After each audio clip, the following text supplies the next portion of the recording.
Okay, तो हम क्या देख रहे थे? ऑकरेंस देख रहे थे हम सभी एलिमेंट्स का।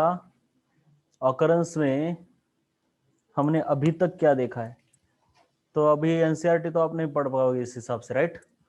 क्योंकि एनसीईआरटी के अकॉर्डिंग नहीं हो रहा है, ये डिफरेंट तरीके से हो रहा है जरा। तो ऑकरेंस पढ़ना है तो सभी को ऑकरेंस ही पढ़ना पड़ेगा, फिर बाद में सभी के फिजिकल प्रॉपर्टीज पढ़ोगे आप। समझ में आ रहा है क्या? हर ग्रुप को निकालने के बाद देखो अभी ऑकरेंस। तो नाइट्रोजन एयर के अंदर 78% है, राइट?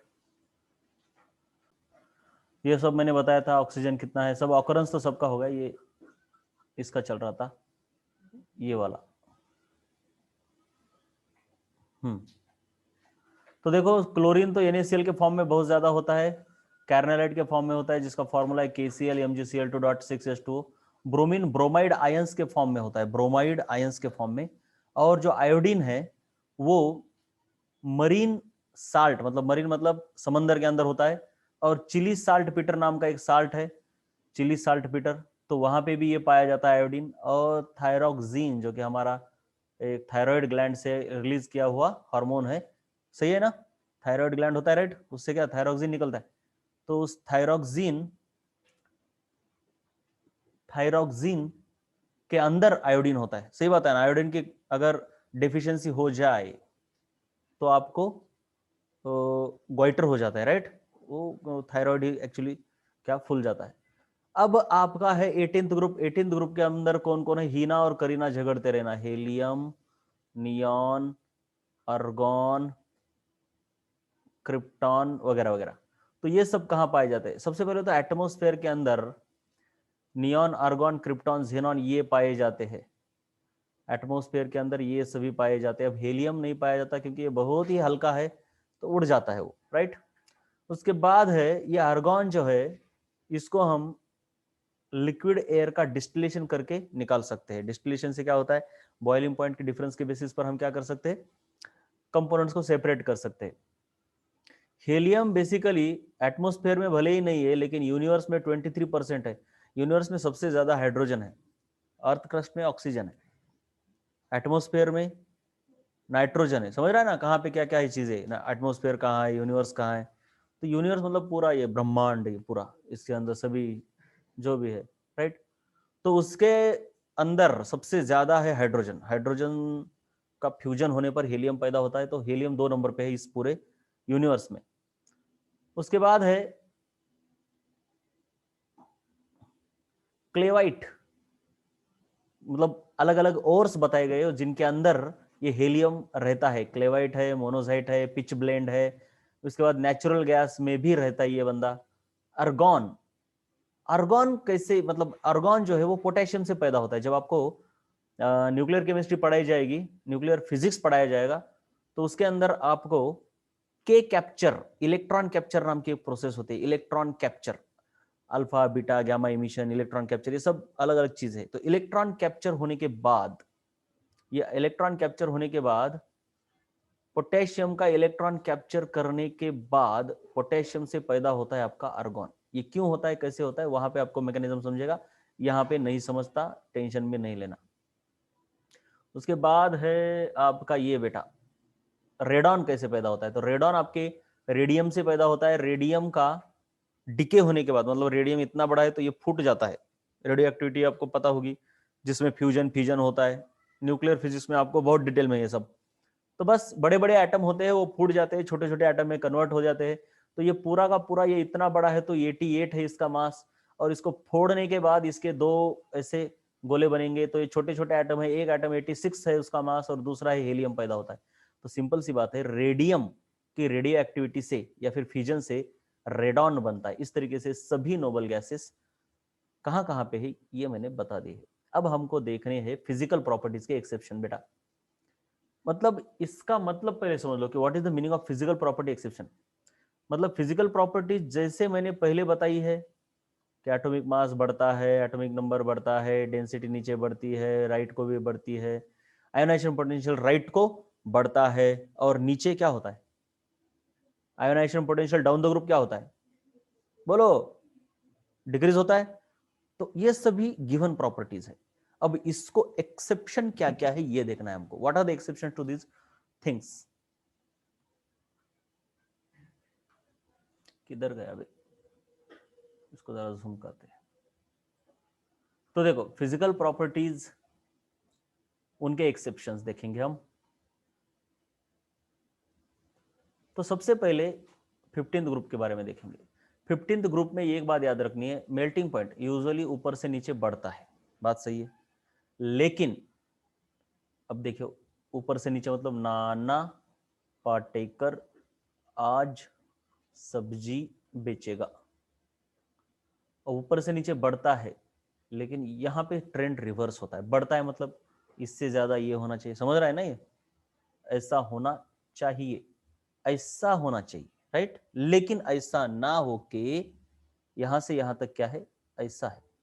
अरे समझ में आया क्या, एक्सेप्शन समझ में आया। तो एक्सेप्शन तो याद ही रखना, which of the following has highest melting point, ऐसा आपको पूछा जाएगा और ये 4 लोग दिए जाएंगे आपको।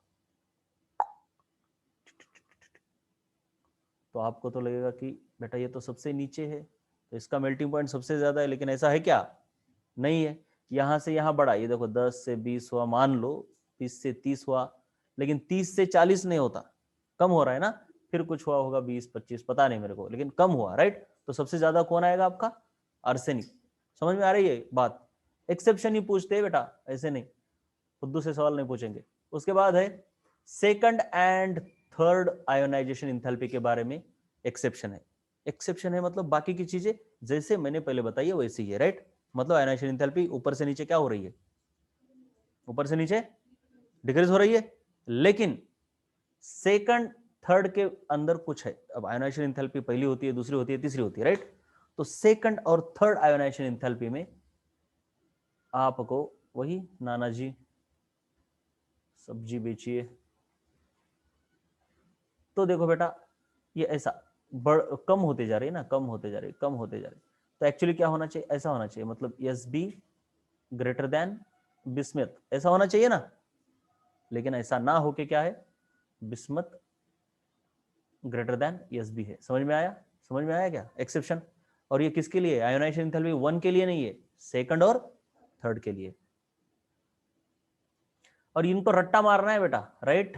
रट्टा तो मारना ही है, रट्टा तो मार मार के हम जिंदगी जी लेंगे। अब चलो, मेल्टिंग पॉइंट, बॉइलिंग पॉइंट, इसके अंदर भी क्या है, ऊपर से नीचे कम होना चाहिए, नहीं बढ़ना चाहिए कि कम होना चाहिए। मेल्टिंग बॉइलिंग पॉइंट क्या होता है, तुम्ही मराठीतून बोला, तुमचं काय नाही, मला इथे रेकॉर्ड करायचं है। ऊपर से नीचे क्या होगा, वाढायला पाहिजे, तो बढ़ना चाहिए। लेकिन बेटा फिर ये कौन सा, ये ओ सानिया सेक्सी सही तेरी पोज, जो भी है पता नहीं, ओ सानिया सही तेरी पोज। तो बेटा क्या होना चाहिए, मेल्टिंग और बॉइलिंग पॉइंट के अंदर नीचे बढ़ना चाहिए, तो ऐसा होना चाहिए, ऐसा होना चाहिए, राइट। लेकिन टेलुरियम और पोलोनियम के अंदर कैसा दिख रहा है आपको, ऐसा दिख रहा है क्या, उल्टा दिख रहा है, अरे दिख रहा है कि नहीं। हाँ, तो ये बोला गया है कि बेटा ये इनर्ट पेयर इफेक्ट की वजह से ऐसा हुआ है। मतलब जो भी है, इनर्ट पेयर इफेक्ट की वजह से क्या होता है, इनर्ट पेयर इफेक्ट अगर आपको याद है, इफ एट ऑल आपको याद है तो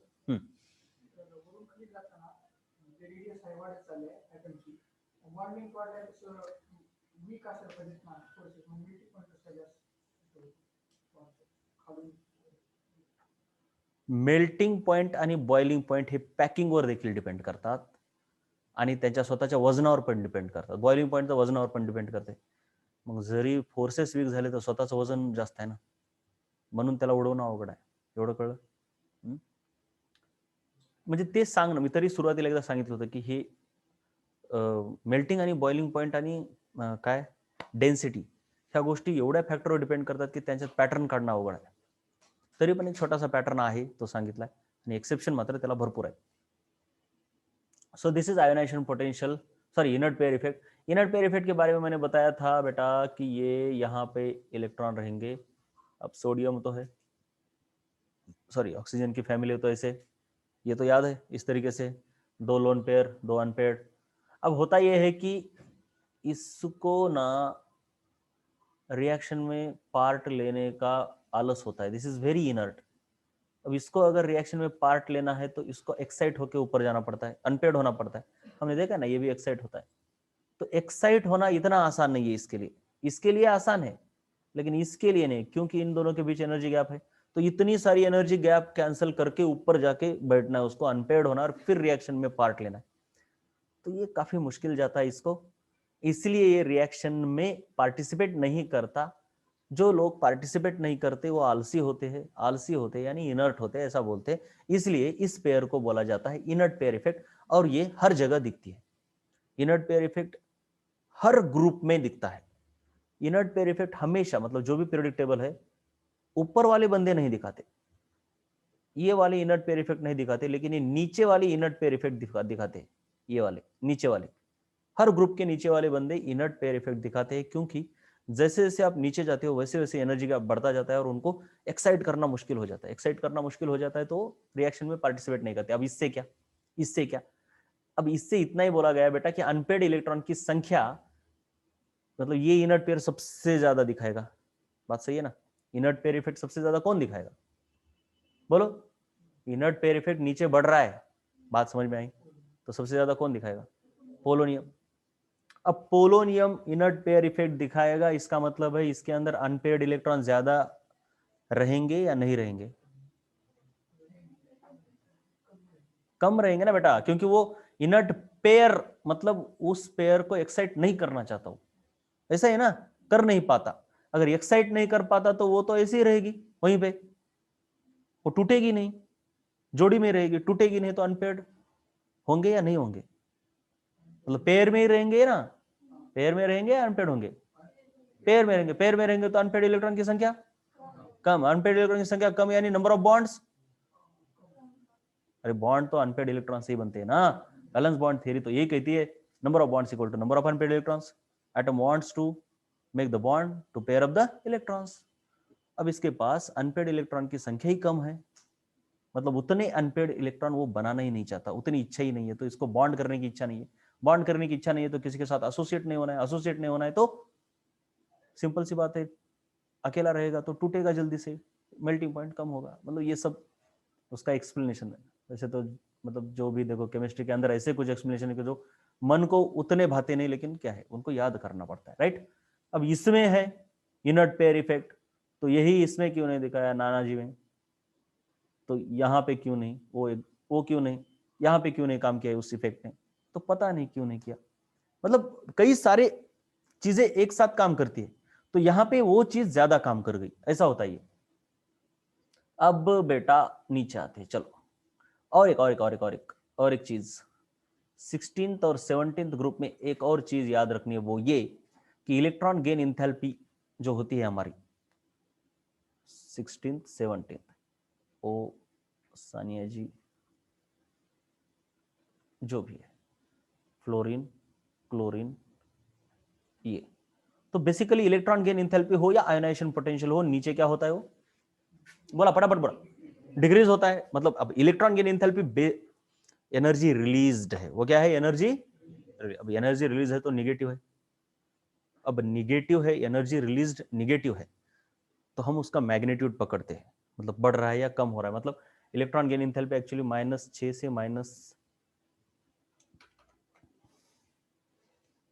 -16 से -14, अब क्या हो रही है? कम हो रही है, बढ़ रही है? बोलो क्या हो रही है? हाँ, अब वैसे तो मैथमेटिकली बढ़ रही है, मैथमेटिकली बढ़ रही है, लेकिन इसका मतलब यही है कि यहाँ पे 16 जूल बाहर गिरी, यहाँ पे 14 जूल बाहर गिरी, और यहाँ पे कितनी गिरी? 12 जूल। तो क्या, बोलो, तो क्या हुआ? डिक्रीज हुई बोलेंगे। मतलब वो माइनस का मतलब वैल्यू बताने के लिए नहीं है उसका, माइनस इसीलिए कि वो मतलब ये हुई, इवॉल्व हुई या एब्जॉर्व हुई, इतना ही बताती है। तो इसका हमको मैग्नीट्यूड लेना चाहिए, कंपेयर करने के लिए हम क्या लेंगे? इसका मैग्नीट्यूड। तो बेटा ऊपर से नीचे इलेक्ट्रॉन गेन एंथैल्पी कम हो रही है, मतलब एक्चुअली 16 14 12 10 ऐसा हो रही है। लेकिन इन दोनों को एक्सेप्शन दिखाना है, तो ऐसे ऊपर से नीचे तो कम होती है, मतलब मान लो यहाँ उसका मैग्नीट्यूड लेता हूँ मैं अभी, 14, 12, 10 है, तो यहाँ पे कितना होना चाहिए, 16 होना चाहिए ना, तो ये 16 ना होके ये भी कुछ 12, 11 हो जाती है, मतलब 13 हो जाती है। मतलब क्लोरीन से ज्यादा होनी चाहिए लेकिन क्लोरीन से कम होती है। पहले मेंबर की दूसरे मेंबर से ज्यादा होनी चाहिए लेकिन पहले मेंबर की दूसरे मेंबर से कम हो जाती है इलेक्ट्रॉन गेन एंथैल्पी। तो उसका कारण क्या है, ऐसा क्यों होता है ना? तो उसका रीजन है कि बेचारे ये जो पहले मेंबर है वो बहुत ही छोटे हैं। ये पहला मेंबर ऑक्सीजन बहुत छोटा है या फिर फ्लोरीन बहुत छोटा है, क्लोरीन बड़ा है। अब वैसे तो इलेक्ट्रॉन गेन एंथैल्पी नीचे क्यों बढ़ती है, सॉरी नीचे कम क्यों होती है? इलेक्ट्रॉन गेन एंथैल्पी मतलब इलेक्ट्रॉन आया, एनर्जी कितनी बाहर गिरी, जितनी ज्यादा रिलीज हुई उतना इलेक्ट्रॉन से प्यार करता है वो। अब उतने टेक्निकल डेफिनेशन में नहीं जाने वाला मैं, बस इतना याद रखो कि देखो, ये देखो इलेक्ट्रॉन यहां से आ रहा है, इधर यहां से आ रहा है, कौन सा वाला इलेक्ट्रॉन ज्यादा ट्रेवल किया बोलो? एक बोलेंगे, इसको दो बोलेंगे, कौन सा वाला इलेक्ट्रॉन ज्यादा ट्रेवल किया? हाँ, मतलब ज्यादा करीब कौन गया न्यूक्लियस के?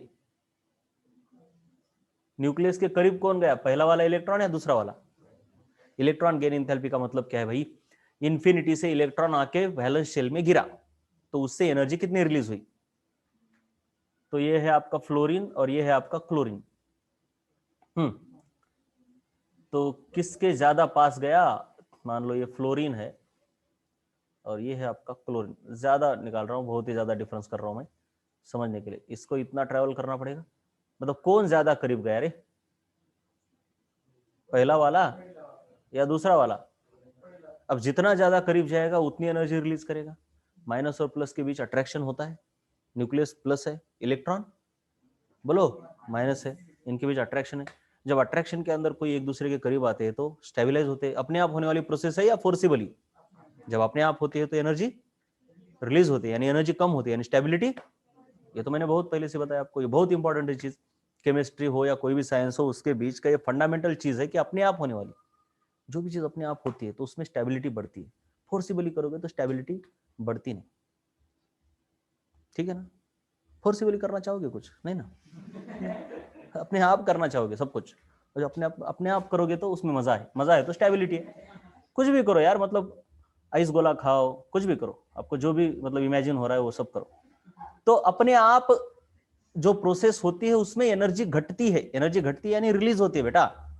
मेरे को टेंशन रिलीज करके आना है मेरा, यानी एनर्जी रिलीज करके आता है, वो एनर्जी रिलीज करनी है उसको। तो बेटा यहां अपने आप हो रहा है तो एनर्जी ज्यादा रिलीज होगी पहले प्रोसेस में, राइट? और नीचे अगर ब्रोमीन को लेंगे, अब क्लोरीन के नीचे ब्रोमीन तो बहुत बड़ा, ये देखो, तो इसके तो उतने ज्यादा, अब जितने ज्यादा करीब जा रहा है, जितना जा रहा है उतना रिलीज कर रहा है, मतलब ऐसा मानो कि वो फटफटी के ऊपर बैठ के वो इधर भाग रहा है, राइट? अब जितना करीब जाएगा उतना तो तेल उसका जलेगा, सही बात है ना? तो जितना करीब जा रहा है उतना वो एनर्जी रिलीज कर रहा है, ये तो समझ में आई लॉजिक? अब सबसे ज्यादा एनर्जी रिलीज किसने की? पहले वाले ने की, पहले वाले ने की, यानी उसकी इलेक्ट्रॉन गेन एंथैल्पी सबसे ज्यादा, ऐसा ही होना चाहिए। और नीचे जाते जाते इलेक्ट्रॉन गेन एंथैल्पी कम हो रही है क्योंकि उतने करीब न्यूक्लियस के जाने को उसको नहीं मिल रहा है। अब हजारों फैक्टर है, अब वैसे देखा जाए तो इसका न्यूक्लियस भी छोटा है, इसका बड़ा है, इसका और बड़ा है। अब न्यूक्लियस बड़ा है तो मतलब, अब देखो यार, देखो इसने यहां से यहां तक गया और इसने यहां से यहां तक गया, दोनों ने इक्वल डिस्टेंस ट्रेवल किया, तो क्या दोनों इक्वल एनर्जी रिलीज करेंगे, या ये वाला ज्यादा करेगा या ऊपर वाला ज्यादा करेगा? नहीं, नीचे वाला ज्यादा। दिमाग लगाओ यार, एनर्जी रिलीज क्यों होती है? जितना ज्यादा अट्रैक्शन उतना ज्यादा एनर्जी रिलीज होगी ना। तो अट्रैक्शन कौन करेगा? इसका न्यूक्लियस है 9 प्रोटॉन लेके बैठा है, इसका इलेक्ट्रॉन 17 प्रोटॉन लेके बैठा है। अरे इलेक्ट्रोस्टैटिक्स में पढ़े हो ये सब, मुझे बताने की जरूरत नहीं। इलेक्ट्रोस्टैटिक क्या कहता है बेटा, 2 कूलम चार्ज है, नीचे 5 कूलम वाला चार्ज है, 2 कूलम के पास अगर जाओगे तो और मतलब ज्यादा एनर्जी रिलीज होगी, पोटेंशियल एनर्जी ज्यादा कम होगी, या 5 कूलम वाले के पास? या फिर सिंपल सी बात है, कौन ज्यादा अट्रैक्ट करेगा, कौन सी प्रोसेस ज्यादा ऑटोमेटिक है? ये नीचे वाले की, 2 वाले की ज्यादा ऑटोमेटिक है या पहले वाले की? कौन ज्यादा खींच रहा है? दूसरा वाला ज्यादा खींच रहा है। तो इसकी तो मतलब इसकी छोटी मोटी गाड़ी है स्प्लेंडर वगैरह, इसकी तो मान लो दुकाती वगैरह है है ना, ऐसा है ना, जोर से जा रहा है, पिकअप है इसका ज्यादा क्योंकि खींच रहा है, तो एनर्जी कौन रिलीज करेगा उतने ही डिस्टेंस के लिए? सेकंड वाला ज्यादा रिलीज करेगा उतने ही डिस्टेंस के लिए, लेकिन दोनों का फाइनल आखिरी तक देखा जाए तो डिस्टेंस सेम है क्या? अब और ज्यादा चीजें है उसके अंदर, क्या करना है लेकिन उसका, अब मेरे को बोलना ये है कि कुछ फैक्टर्स एनर्जी रिलीज ज्यादा करवाते हैं, कुछ फैक्टर्स उसकी कम करवाते हैं, तो सभी को एक साथ देख के कौन डोमिनेंट है ये देखना है। अब ग्रुप में और पीरियड में मैंने बताया था, पीरियड के अंदर न्यूक्लियर चार्ज डोमिनेंट होता है, ग्रुप के अंदर नंबर ऑफ शेल्स डोमिनेंट होती है। अब नंबर ऑफ शेल्स से साइज बढ़ रही है, तो साइज बढ़ने से इलेक्ट्रॉन गेन एंथैल्पी क्या होती है?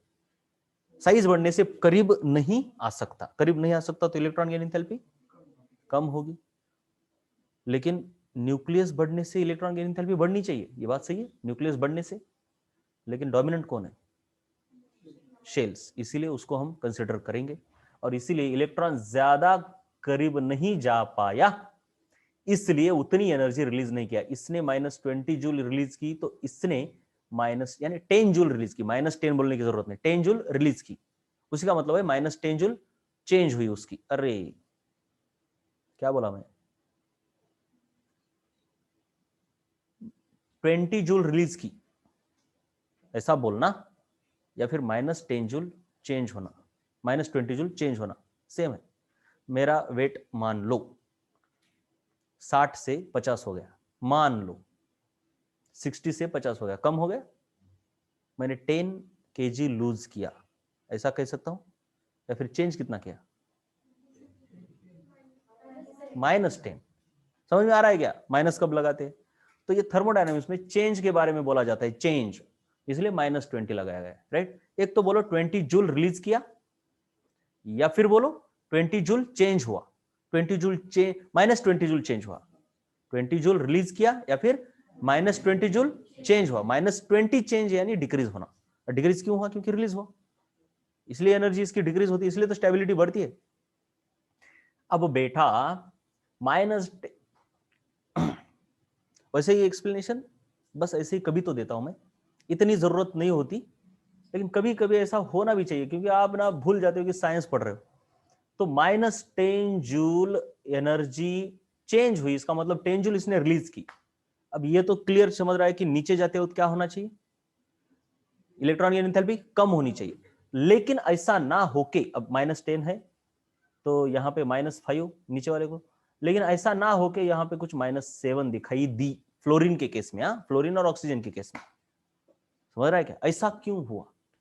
सिंपल सी बात है, जितना करीब जाएगा, जितना अट्रैक्शन होगा, जितना उसको मजा आएगा, उतना एनर्जी बाहर फेंक रहा है, जितना मजा उतनी एनर्जी बाहर।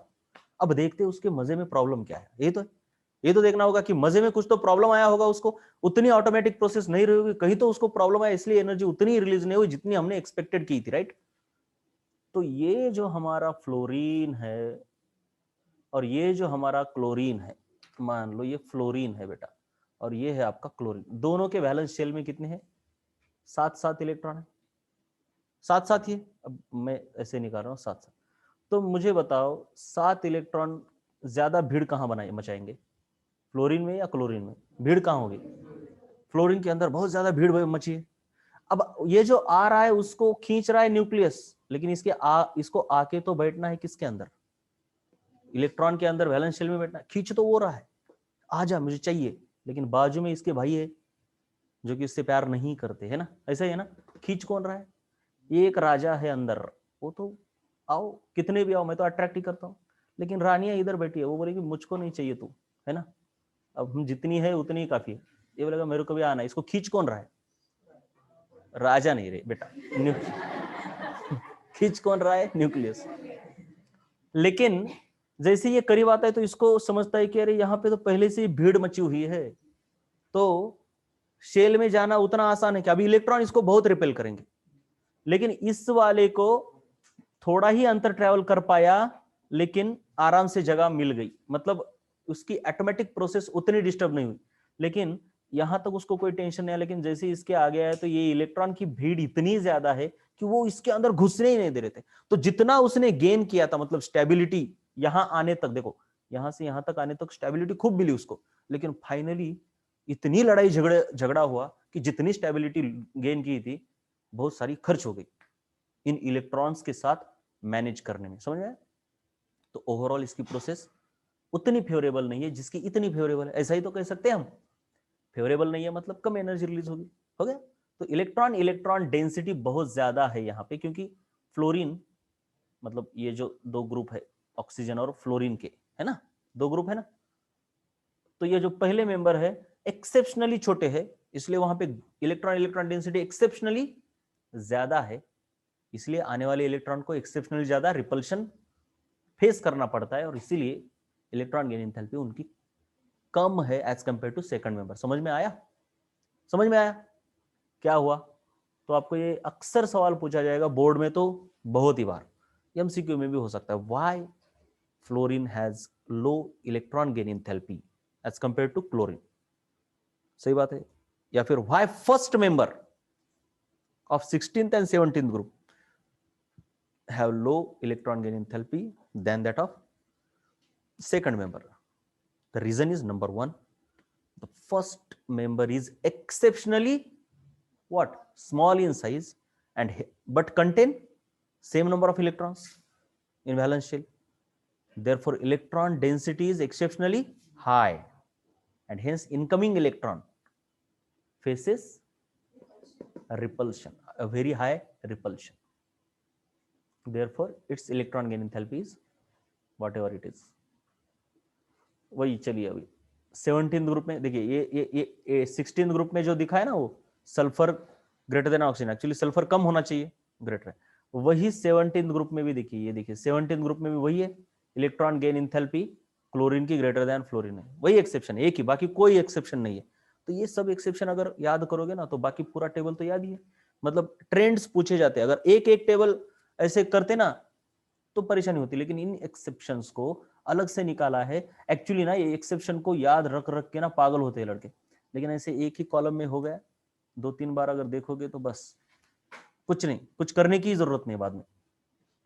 इसलिए इसको इस तरीके से पढ़ना जरूरी है, इस चैप्टर को ऐसे पढ़ना है, क्योंकि जब तक 15th ग्रुप हो जाता है तब तक उसके एक्सेप्शन भूल जाते हैं, और फिर अरे यार वहां पे क्या था, यहाँ पे क्या था, ऐसा लगता है। तो बेटा देखो किधर गए हम, ये वाला electron gain enthalpy second member की फर्स्ट मेंबर से ज्यादा है। तो यहां पे दिया गया है बेटा, इलेक्ट्रॉन गेन एंथैल्पी का मैग्नीट्यूड सेकंड मेंबर का फर्स्ट मेंबर से ज्यादा होता है, किसके किसके लिए? 16th ग्रुप, 17th ग्रुप और 18th ग्रुप। अब 18th ग्रुप को हम उतना देखते नहीं, लेकिन 18th में भी वैसा ही है। देखो 16th ग्रुप कौन है, 17th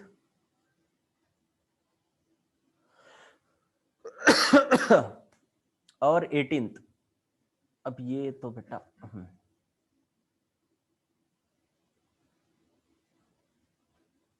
तो ये जो फर्स्ट मेंबर है, इनकी सेकंड मेंबर से इलेक्ट्रॉन गेन एंथैल्पी क्या है? कम है, या फिर सेकंड की ज्यादा है, तीनों के लिए। अब इनके लिए तो निगेटिव है जो भी है, लेकिन इसका जरा अलग मामला है। ये जो 18th ग्रुप है, उनकी इलेक्ट्रॉन गेन एंथैल्पी निगेटिव नहीं थी, कैसी रहती है? पॉजिटिव। क्यों? अब निगेटिव है मतलब इलेक्ट्रॉन आना उनको पसंद है ना, ऐसा है ना, इलेक्ट्रॉन आए, आके हमारे साथ बैठे, मतलब जो भी इलेक्ट्रॉन है उसको आने के लिए बोलता है, मतलब ओवरऑल वो ऑटोमेटिक प्रोसेस है, इसलिए उसमें एनर्जी क्या होती है? रिलीज हो रही है। लेकिन नोबल गैस नहीं चाहता कि इलेक्ट्रॉन आए, क्यों? क्योंकि उसका ऑलरेडी ऑक्टेट कंप्लीट है, तो उसको नहीं चाहिए, तो इसलिए उसके इलेक्ट्रॉन गेन एंथैल्पीज क्या है? सभी पॉजिटिव है। लेकिन फिर भी पॉजिटिव है तो एक्चुअली क्या होना चाहिए? जैसे जैसे नीचे जा रहे हो, 2, 8, 10, 12 ऐसा होना चाहिए। नहीं नहीं नहीं, उल्टा हुआ, ऐसा नहीं ना बेटा। कैसे? जो भी पहले ज्यादा फिर कम ना, ऐसे कम होते जाते हैं। तो ऐसा ना होके यहाँ पे थोड़ा उल्टा है, ये भी कुछ 9 वगैरह है, समझ में आया? पहला मेंबर दूसरे मेंबर से बड़ा होने की जगह कम है। कौन से ग्रुप के लिए? बोलो, 16, 17, 18 के लिए। यही पे नियॉन की हीलियम से ज्यादा, वही एक्सेप्शन। देखो क्या है, कुछ भी नहीं, एक्सेप्शन सिर्फ मेल्टिंग पॉइंट में है ये, और बाकी क्या है? सब फालतूगिरी है। हाँ, कुछ भी तो नहीं है, समझ रहा है ना?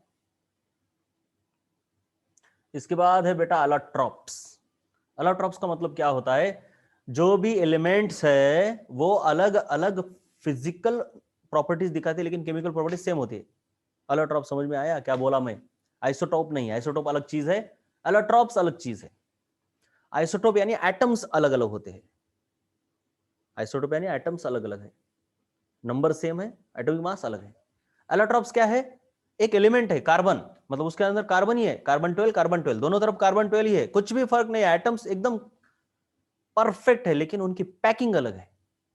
पैकिंग अलग होने की वजह से उनकी कई सारी फिजिकल प्रॉपर्टीज अलग है, केमिकल नहीं, फिजिकल प्रॉपर्टीज में बोल रहा हूं। जैसे कि melting point, boiling point, smoothness. जैसे कि डायमंड और graphite, graphite good conductor of heat and electricity है, जबकि graphite is good conductor of electricity, but diamond नहीं है। ग्राफाइट स्मूथ है, डायमंड हार्ड है। समझ में आ रहा है सब? क्यों? क्योंकि उनकी पैकिंग बॉन्डिंग अलग है, लेकिन केमिकल रिएक्शन सेम दिखाएंगे वो, राइट?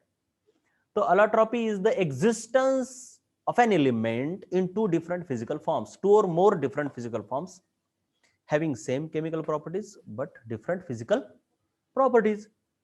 तो सबसे पहले 15th ग्रुप वाले, अरे बेटा नाइट्रोजन को छोड़ के बाकी सभी एलोट्रॉपी दिखाते हैं। क्यों नाइट्रोजन नहीं दिखाता? बेटा N2 एक गैस है, गैस क्या एलोट्रॉपी दिखाएगा? तो हो गई उसकी बात।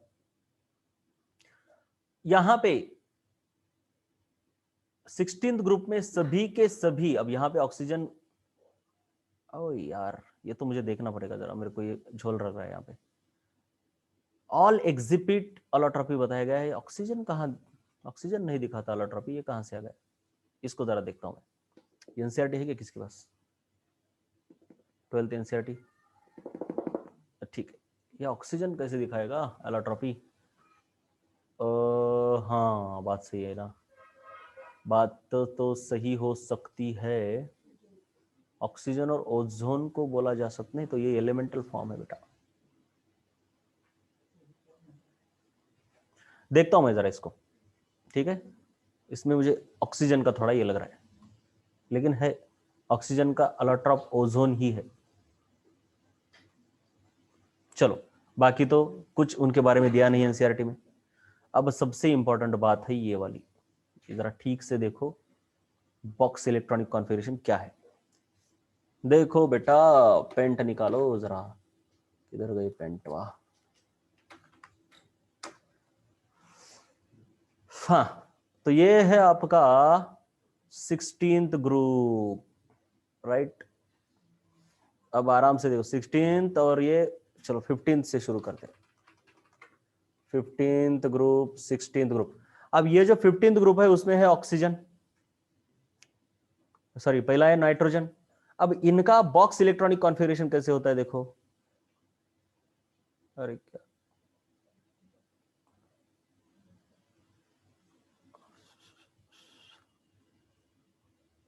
अब नाइट्रोजन बोले तो एक लोन पेयर, 3 अनपेयर, ठीक है।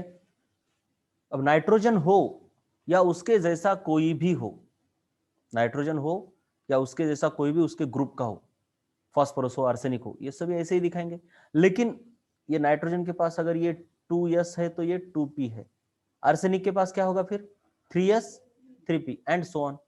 लेकिन नाइट्रोजन के पास एक चीज की कमी है, वो है उसके पास 2d नहीं होता। पहले मेंबर्स उनके पास डी ऑर्बिटल, मतलब nd ऑर्बिटल नहीं होता, लेकिन बाकियों के पास डी ऑर्बिटल होता है। जैसे कि फास्फोरस, उसके पास 3d ऑर्बिटल है, नाना पाटेकर। तो फास्फोरस की बात यहां पे हो रही है, राइट? ये डी ऑर्बिटल होने की वजह से क्या होता है, ये इस इलेक्ट्रॉन को यहां पे एक्साइट कर पाता है। समझ में आया? इसको तब तक लिए भूल जाओ। तो एक्साइट करने के बाद क्या होता है देखो, ये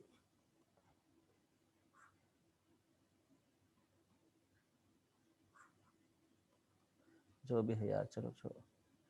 यहां पे एक इलेक्ट्रॉन आया, तो एक ही है, यहां पे 3 अनपेयर्ड है, इसलिए ये 3 बॉन्ड बना सकता है, राइट? बात सही है, 3 बॉन्ड बनाएगा। एक लोन पेयर है तो उससे कोऑर्डिनेट बॉन्ड भी बनाएगा, चलो। लेकिन यहां पे अरे छोड़ो, ये इसको एक्साइट किया ना हम इधर, हाँ? तो अब यहां पे अनपेयर्ड इलेक्ट्रॉन कितने हो गए? 5 हो गए।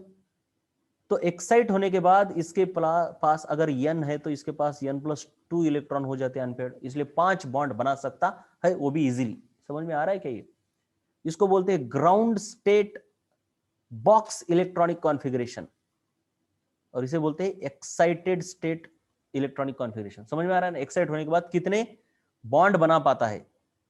यूजुअली जो अनपेड इलेक्ट्रॉन है वही बॉन्ड बनाते हैं, लेकिन लोन पेयर भी कोऑर्डिनेट बॉन्ड बनाते हैं, लेकिन मुश्किल से। लेकिन आसान क्या होता है? अनपेड इलेक्ट्रॉन बॉन्ड बनाएगा। अब इसीलिए ये नाइट्रोजन 5 बॉन्ड बना पाता है। समझ, सॉरी, कौन, नाइट्रोजन या फास्फोरस? क्योंकि नाइट्रोजन तो एक्साइट नहीं कर पाता, फास्फोरस बना पाता है, इसलिए फास्फोरस PCl3 भी बनाता है और PCl5 भी बनाएगा। लेकिन नाइट्रोजन NCl3 बना पाता है, लेकिन NCl5 नहीं बना पाता। समझ में आया? क्यों नहीं? क्योंकि वो एक्साइट ही नहीं कर पाता।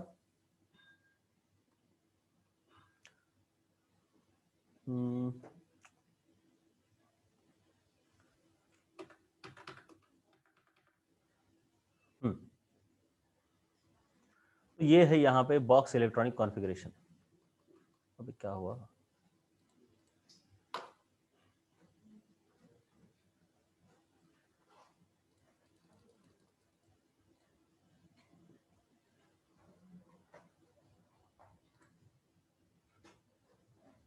हँग झालं वाटत.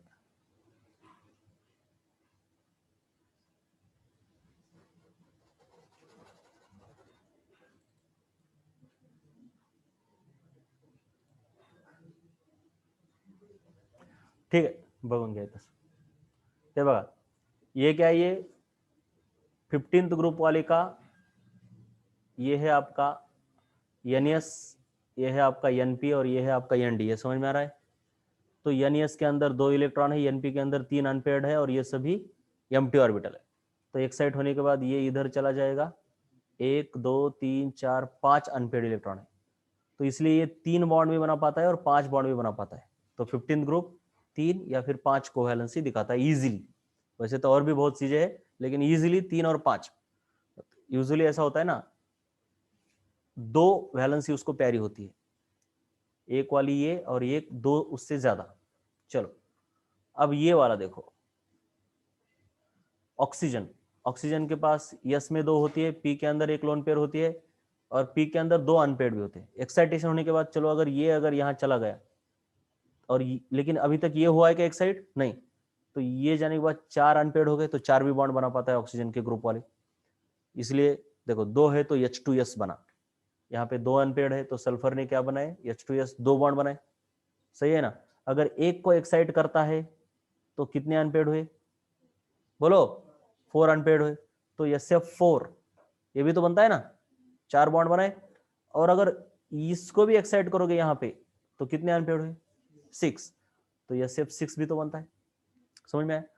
तो जितने मतलब एक्साइट कर पाता है उतने वो बॉन्ड बना पाता है। ये बॉक्स इलेक्ट्रॉनिक कॉन्फ़िगरेशन की जानकारी है उनके। और वैसे ही अब इसके बारे में कौन है ये? अबे कहाँ कहीं पे तुम?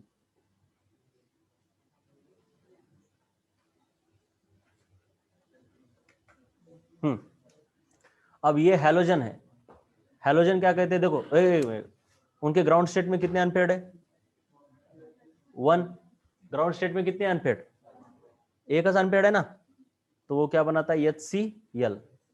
अगर इसको एक्साइट किया तो कितने हुए अनपेयर्ड? अरे बोलो, हाँ 3। कितने अनपेयर्ड हो रहे?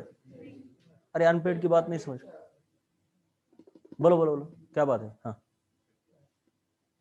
अरे समझ में नहीं आ रहा तो बोलो, अनपेयर्ड कितने हो रहे? तो बॉन्ड कितने बनाएगा? 3 बना पाएगा। इस स्टेट में 3 भी बना पाता है। तो कैसे बनाएगा? क्लोरीन डबल बॉन्ड OH, कितने बॉन्ड बनाया? 3। तो ये कंपाउंड में एग्जिस्ट करता है। क्यों करता है? क्योंकि ये एक्साइट कर पा रहा है, हा? क्योंकि एनडी ऑर्बिटल्स है इसलिए। फिर और ये बचा है, उसको भी अगर एक्साइट किया तो कितने हो गए? तो ऐसा भी एक कंपाउंड पाया जाता है इसका, आपको पता है ना? ये एक मिनट, हाँ ठीक है, HClO2, hypochlorous acid, chlorous acid, chloric acid, perchloric acid, ये होते हो। और जो बचा है इसको भी अगर एक्साइट कर दिया तो कितने हैं अनपेयर्ड? हाँ 7। तो इसका भी एक मतलब ये भी एक क्लोरीन बेटा, तो ये भी कंपाउंड पाया जाता है जिसमें कितने बॉन्ड है? बोलो 7 बॉन्ड। तो ये एक बॉन्ड भी बना पाते हैं हेलोजन, लेकिन फ्लोरीन नहीं बना पाता। फ्लोरीन क्यों नहीं बना पाता? क्यों? ऑर्बिट पुढचे एनडी ऑर्बिटल है ही नहीं।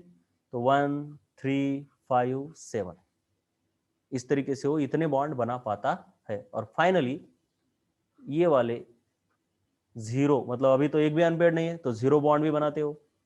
दो, उसके बाद अगर इसको एक्साइट किए तो 2 अनपेयर्ड हो जाएंगे, फिर एक को किए तो अच्छा 2 से बढ़ते, राइट। 2 4 6 8 इतने बॉन्ड वो बना पाते हैं, लेकिन बनाते नहीं, क्योंकि उसमें और भी चीजें होती है, लेकिन बना तो पाते। चलो ठीक है, अब इसको लिखो बेटा।